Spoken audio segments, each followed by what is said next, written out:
আসসালামু আলাইকুম। আজ আমরা সংবিধান সম্পর্কিত কতগুলো গুরুত্বপূর্ণ প্রশ্ন এবং উত্তর দেখব, যেগুলো বিভিন্ন চাকরি পরীক্ষা সহ প্রতিযোগিতামূলক পরীক্ষার জন্য অত্যন্ত গুরুত্বপূর্ণ। তাহলে আমরা শুরু করি। বাংলাদেশে কোন ধরনের রাষ্ট্রীয় ব্যবস্থা প্রচলিত? সার্বভৌম প্রজাতন্ত্র। কোন দেশের কোনো লিখিত সংবিধান নেই? ব্রিটেন, নিউজিল্যান্ড, স্পেন ও সৌদি আরবের। বিশ্বের সবচেয়ে বড় সংবিধান কোন দেশের? ভারত। বিশ্বের সবচেয়ে ছোট সংবিধান কোন দেশের? আমেরিকা। বাংলাদেশের সংবিধানের প্রণয়নের প্রক্রিয়া শুরু হয় কবে? 23শে মার্চ 1972।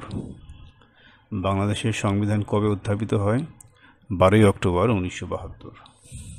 গণপরিষদে কবে সংবিধান গৃহীত হয়? 4 নভেম্বর 1972। কোন তারিখে বাংলাদেশের সংবিধান বলবৎ হয়? 16 ডিসেম্বর 1972। বাংলাদেশে গণপরিষদের প্রথম অধিবেশন কবে অনুষ্ঠিত হয়? 10 এপ্রিল 1972। সংবিধান প্রণয়ন কমিটি কতজন সদস্য নিয়ে গঠন করা হয়? 34 জন। সংবিধান রচনা কমিটির প্রধান ছিলেন ডক্টর কামাল হোসেন। সংবিধান রচনা কমিটির একমাত্র মহিলা সদস্য ছিলেন বেগম রাজিয়া বেগম। বাংলাদেশ সংবিধানে কয়টি পার্ট রয়েছে? 2টি, বাংলা ও ইংরেজি। বাংলাদেশের সংবিধান শুরু হয় আর শেষ হয় প্রস্তাবনা দিয়ে শুরু এবং 4টি তফসিল দিয়ে শেষ।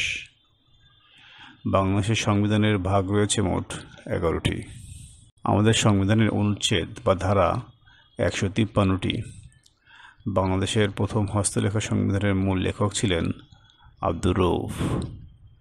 জাতীয় সংসদ ভবনের ভিত্তিপ্রস্তর স্থাপন করা হয় 1962 সালে। জাতীয় সংসদ ভবনের স্থপতি ছিলেন লুই আই কান। জাতীয় সংসদ ভবনের ছাদ ও দেয়ালের স্ট্রাকচার ডিজাইনার ছিলেন হ্যারি পাম বোলুম।